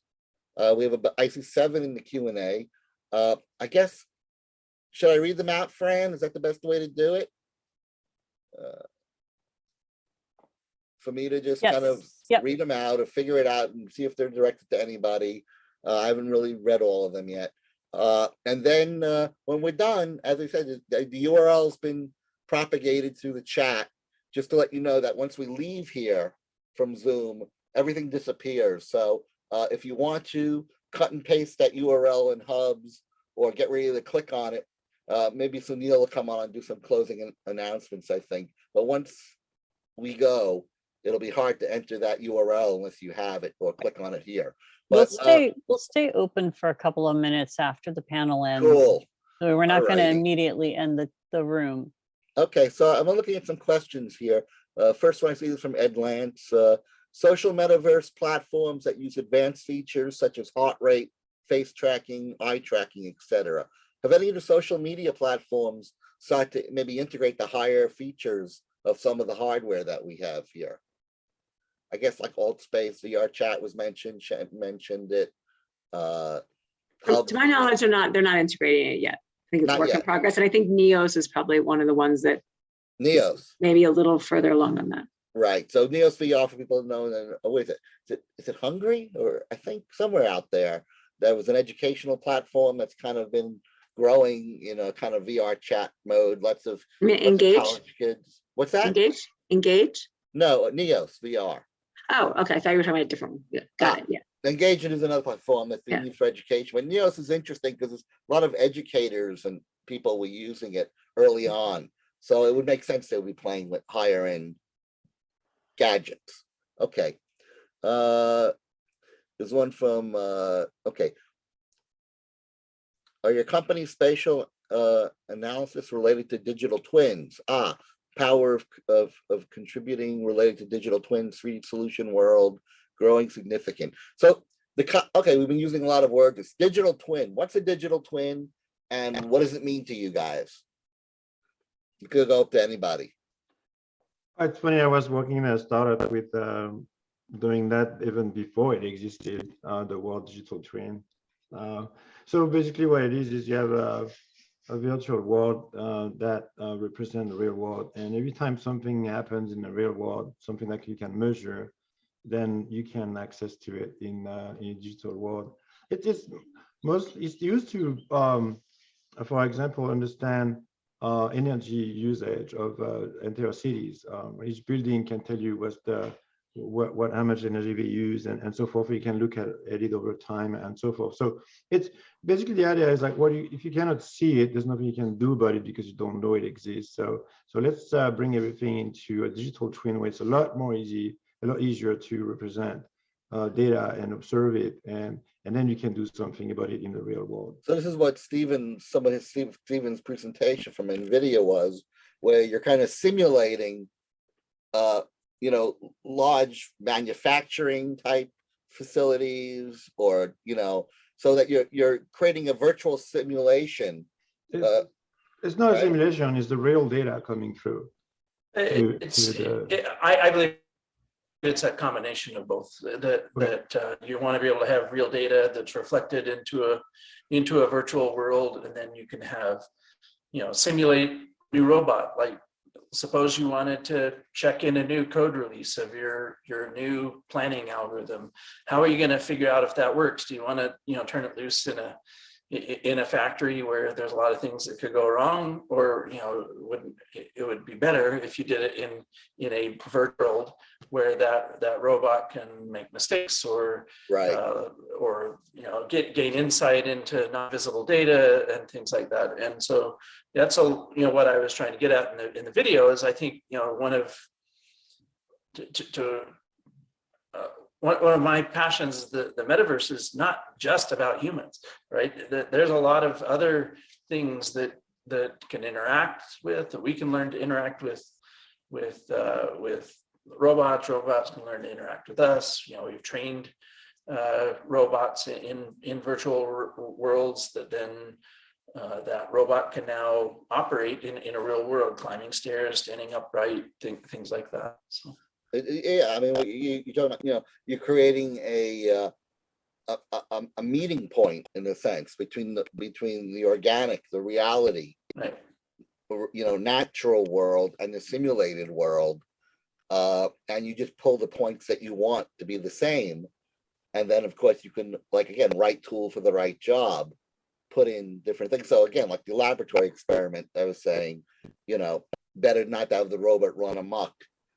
Better to simulate the Terminator in the laboratory or in the virtual world. So, exactly. So next question is from Dan Meeks, which I know he works on a lot of these things with the military. So what are your thoughts on Underwriter's laboratory equivalent of XR tech that ensures biomechanical data is confirmed and is never to leave the system? Okay, as captured by necessary features, or give the power of the user. So the user has the ability to decide what data goes in and out of the system. So any thoughts on, again, where these interfaces or where these devices, their boundaries should be with the users? Yeah. So we have customers are really, really picky on what they allow or not allow. And so we actually make special headsets just for them. When we remove anything that could emit any radio, we make sure that everything is wired and safe that way.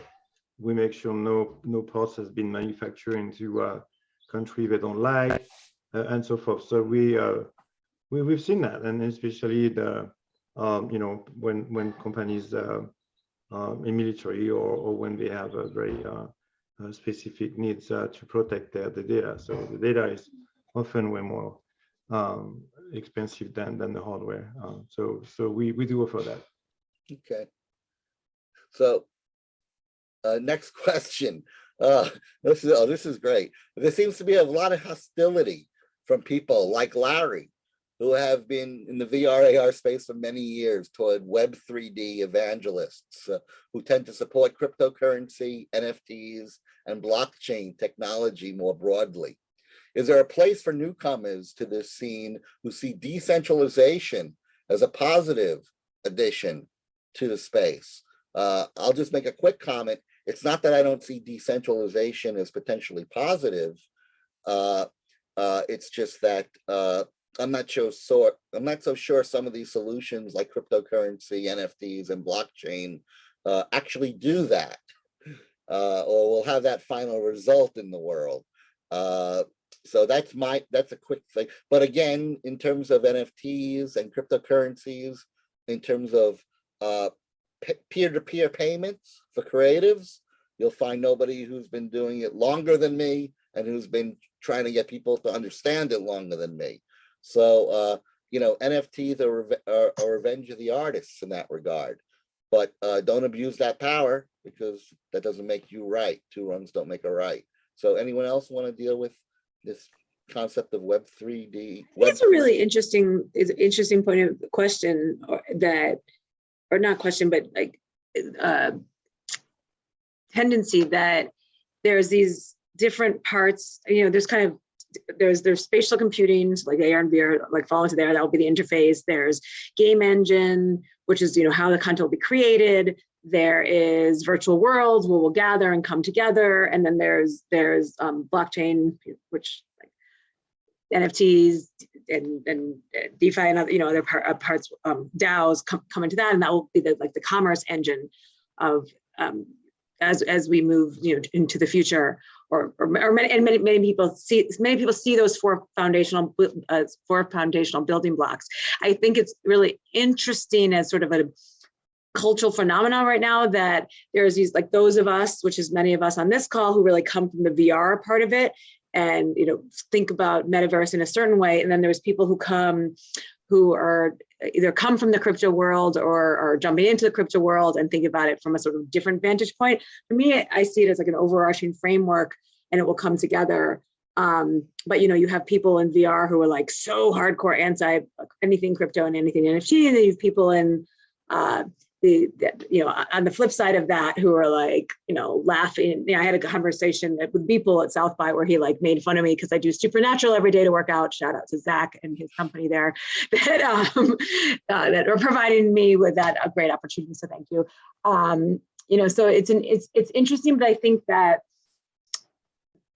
it will and I've read some interesting articles about how people in gaming specifically hate NFTs because they already feel nickel and dime to death. But on the flip side, people who have been struggling artists are so happy about it because there's finally a monetization source. So I do believe it will kind of come together in a way, and it will. But it's an interesting moment right now around it, and seeing these different forces converge and use some of the same words, but still have very different points of view on it.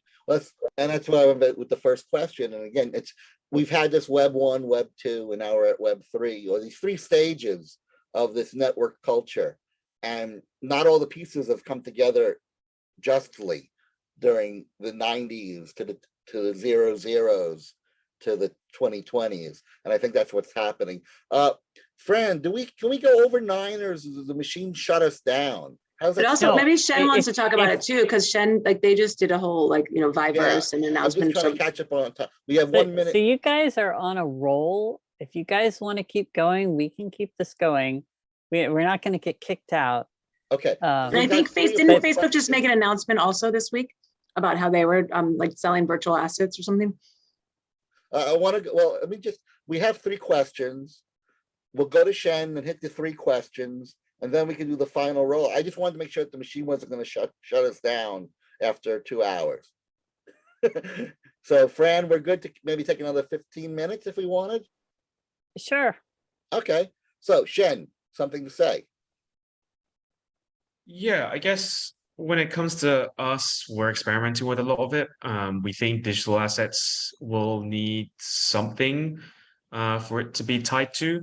And something like NFTs brings one good thing is there is potential, I'm emphasizing potential interoperability between platforms, right? It does require the platforms to support them. But from our perspective, while we're building our version of the metaverse, that's something we want to do. With even from the basics of the avatar systems we're building, we're trying to leverage as many open standards as possible. But ultimately, I also understand that people don't want NFTs, whether it's because of the inherent issues with NFTs being used in scams or the eco impact of blockchain or whatever. So, it's not something we feel particularly tied to, right? We're not going to force people to use NFTs in crypto. So that's kind of our take on it. I think it's even earlier than VR. I think it's very experimental right now, right? You're seeing people sell virtual land as NFTs, which has always confused me. I think all selling a virtual land, people get confused by. Yeah, I mean, the one thing I'll go into is, land is expensive based on proximity, but Location, the VR space, location. How do you deal with location in a world where you're just adding server space? So I agree with exactly, you. where you can teleport. I don't think that And becomes a problem. fly and yes, and I think this is part of, again, the, maybe some of us have a sour taste from watching the pivots of the past, where we were told for $1,000 we had prime real estate next to the only Stargate on the island, to find those Stargates removed by point-to-point teleportation a year later, and our $1,000 a month investment now reduced to the same $300 as everybody else. So I will take that, fight to whoever asked that first question. But so I appreciate the response. Maybe we can move on to the second two questions, actually. Daniel Beatty is about integration, in a sense, with other systems. Are there integrations of VR and AR into conventional audiovisual technologies used in the post-COVID world? For example, Blackmagic stuff integrated with a VR engine machine, Apple, Roku, etc. TV, action and opportunities to do this. I'm going to combine this next question where we asked about the Microsoft Kinect and calibrating cameras. I think there are plenty of classic computer vision experienced people here. Are there opportunities to support communities? So I guess we're talking about the people who are asking questions about people who are doing earlier computer vision type CGI and where it kind of fits into what's being done today in some ways. Yeah, I can jump into this because it's something we've been working on. So something like Vive Tracker is being used by an industry called virtual production for a while now. Virtual production is basically cinematography, but using a lot of virtual assets. It's CGI usually generally is based on a lot of post-production, whereas virtual production is a lot of that's done live. So, with the advent of new graphics technologies like ray tracing, that's real time, and the tracking technologies from VR, it's been great. So, one of the first times I saw it was Lucasfilm strapped a Vive controller onto the back of an iPad and used that as a virtual camera for Star Wars Rogue One, right? They used that to bring somewhat lifelike camera motion into the virtual space. But now things like The Mandalorian are recorded against an LED wall, right? Because you can reduce the production time. You don't have to go rotoscoping around green screens because you have an LED wall that has realistic lighting, that where the LED wall is rendering in real time to the right movements of the track camera. So from the side, it looks a bit weird, but from the camera itself, it feels and looks like they're in the real world. And there's a ton of stuff there. And we're working on a little project that we're calling Mars as well that will help it. It's in essence using Vive Tracker, but building in a lot of the technologies that are used by the professional space, things like Genlock. Genlock is a way of time syncing everything down to the frame in the professional video space. So that on one side, on the production side, there's a lot of innovation there. There's a ton of people doing virtual production now. So it's something that we're seeing a lot of interest in. On the other hand, when you come to things like Roku, I'm assuming you're talking about like the computing power. It's actually conversations we've been having with some I'm not going to name any names, but people that provide set-top boxes and services. They've been looking at, their previous innovation was adding a hard drive there, so that they can start recording things, right? So what is their next step, right? How do they beat out the streaming space? They want hardware because the hardware enables it. It's like the console play, right? So they are now looking at, what they can do in terms of computing, right? There's a good thing about having a set-top box versus something like an all-in-one, because you are no longer limited on battery life. You're no longer limited on the size of your thermal solution. But it comes back down to costs, right? Having a mobile chipset or any chipset that can power VR right now in a very immersive way, it's still somewhat expensive, right? You're talking about set-top boxes that they're trying to manufacture for the cost of like $10, $20, which is less than a lot of the chipsets that power VR right now. So while that cost comes down, I think we'll see some all-in two style devices, and perhaps even something like the Kinect, which I'll jump into the next one, maybe something that comes and becomes as a potential entryway into the metaverse, right? You don't have to wear a headset. Maybe you just have a monitor and full body tracking. Right. There's a lot of ways. Well, this is the point. I mean, we're talking about a medium that will have many interfaces into it and tools coming in and out of it, which leads me in a sense to the next question. I'm going to combine it with the following one. There's an industrial designer in the audience. Thank God. I was trained as an industrial designer, by the way. And he asked about apps like Gravity Sketch that are getting very popular in terms of, working in this environment. And he says the issue he has is fatigue. Swinging his arms around for even 1 hour, it gets tiring. Are there anything that your companies are working for with alternative forms of input that can reduce fatigue?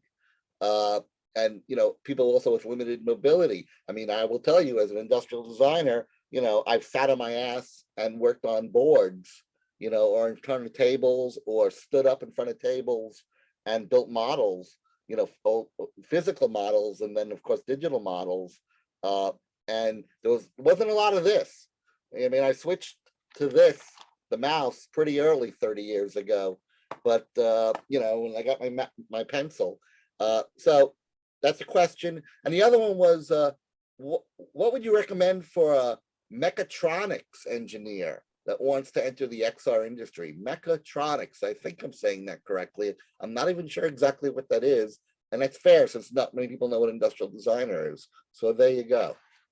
Those are two questions that are out there to the group. So there was that in a bit in the Varjo video at the beginning. What we have figured out is that there's a lot of applications that people are using that are on the screen with the keyboard and mouse, and they work perfectly well.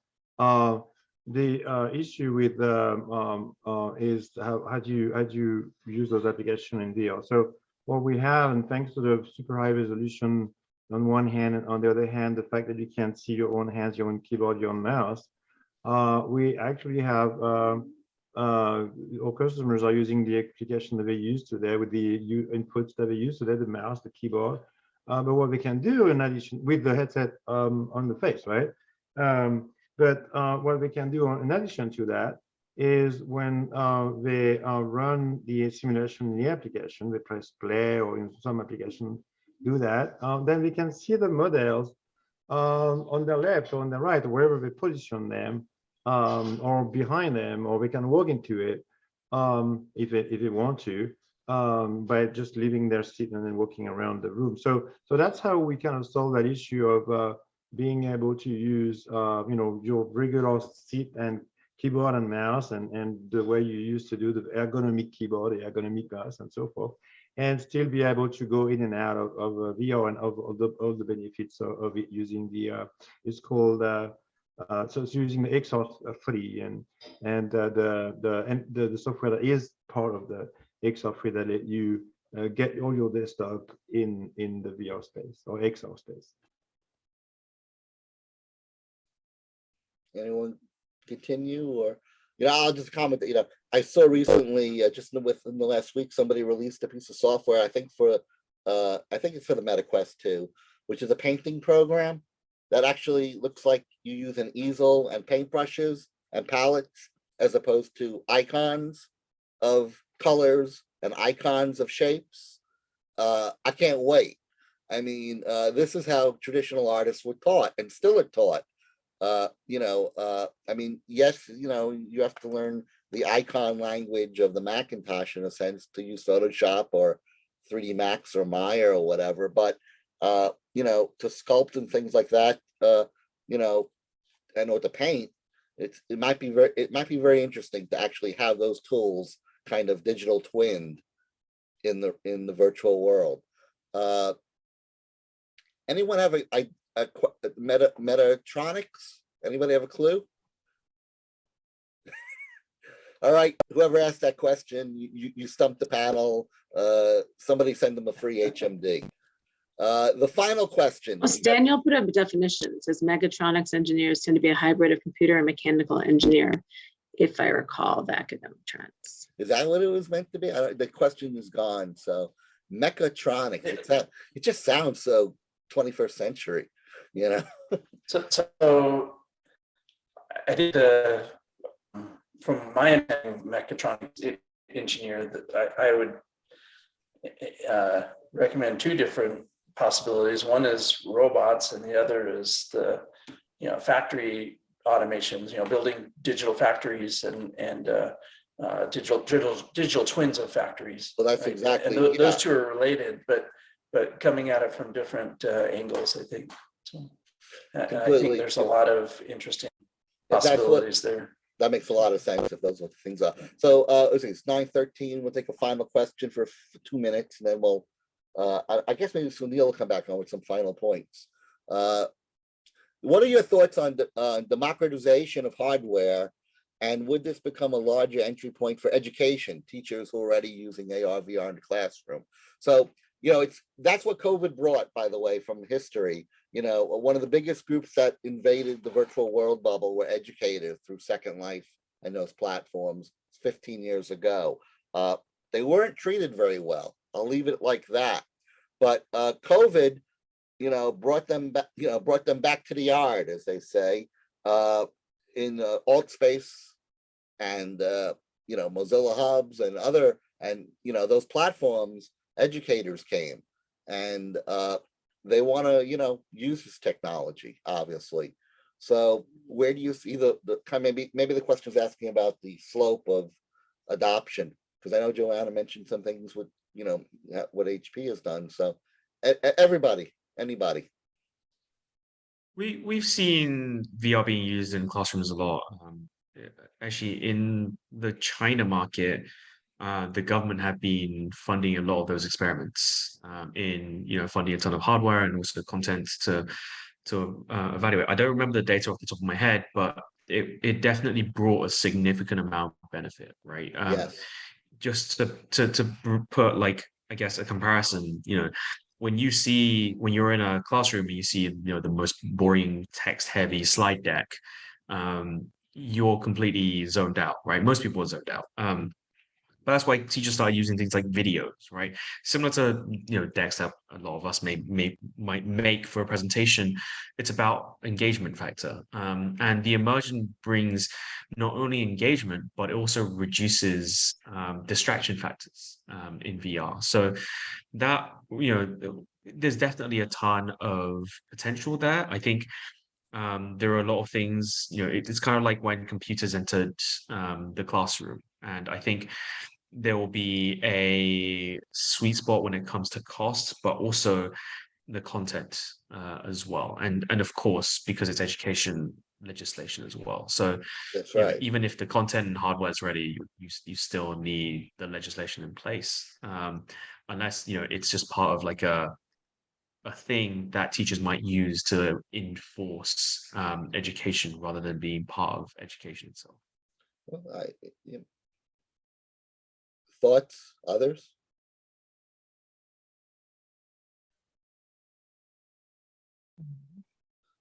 I'm getting crickets. No crickets. Come on.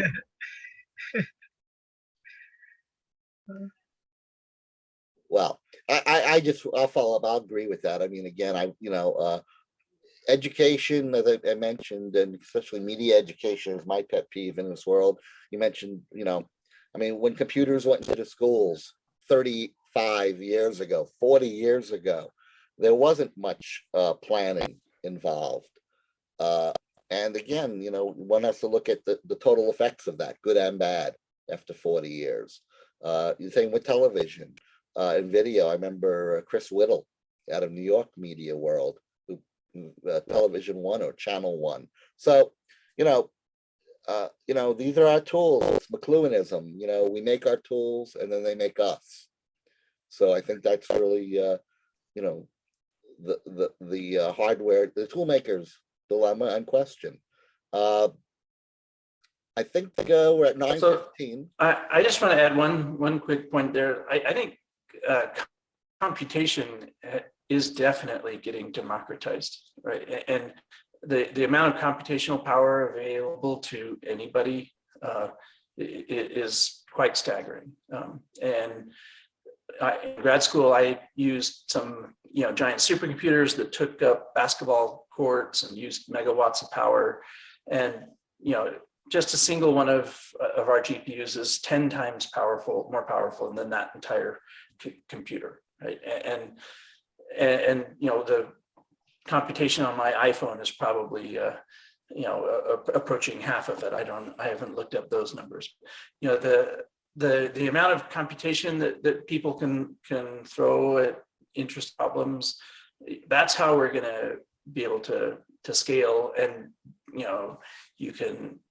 it drives, you can get more out of sensors, you can do less, without fancy rigs attached to you, computer vision, things like that. Being able to throw a lot of computation at problems is the answer for how it really. Well, I think the point comes down to, again, that because again, I'm with you. I mean, again, VAC systems and mainframes were put into college as an industrial designer when I was there, and I was bored. I had no interest in them because I didn't want to learn to be a programmer. But it took the Macintosh another 4 years to come out and be in color, and to actually be plopped down on my desk as a creative director at a company at Saatchi, one of the marketing and merchandising divisions, and it had an Alpha, a swivel 3D on it. Talk about, again, industrial. Jaron Lanier, Young Harville wrote it with Jaron to model for VR, right? From that, I was able to take industrial design into this digital age, and that's what I was one of the earliest guys in New York to do that. But it met me at a place I could meet it, and the interface was there, the communication was there, and I think that's maybe where there's a gap now between there's all this computing power, but how do I, as a small design firm or a freelancer, artist or whatever, how do I get there from here? Where's that? What do I access it on? What's the magic key? And I think, I think that's also one of the questions that this Web3 metaverse time needs to begin to answer for people, so they don't get, pissed off at people like me for making fun of blockchain. That's an excellent question to save up for the software panel in absolutely. So Zoom from Rick. Absolutely. So for people who aren't aware, we're going to be doing a platform software panel about a month from now. Same exact format. Maybe some of the same companies, some of the same speakers would not. I got more people for that one. It's easier. You hardware guys are tougher, but so I just want to, from my point of view, thank the audience, thank the panelists, and I think I'd like to get us all into the VR chat room after this, so we can meet as avatars and continue the conversation. People who are afraid to ask questions might want to sneak over as an avatar, because like they're a shy dancer and they may have something to say.